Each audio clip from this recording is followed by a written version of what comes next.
Hi guys, in this video let me teach you how can you unarchive list in Trello. So without further ado, let's get right into it.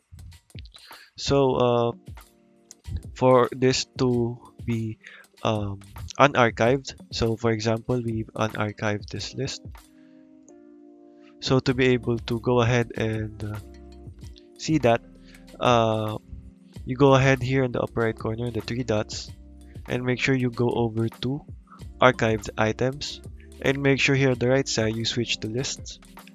And in here, as you can see, this is the list that we've just archived. And you just click on send to board, and that should bring back the list. So, but if you want to archive a certain activity here, so for example, we want to archive the card here. So you switch to cards, and you just have to send that to board. Or you can also go over to activity here, and you can do that as well. So there, you just have to send that to board and there. So okay guys, that is all for today. Thank you for watching and goodbye.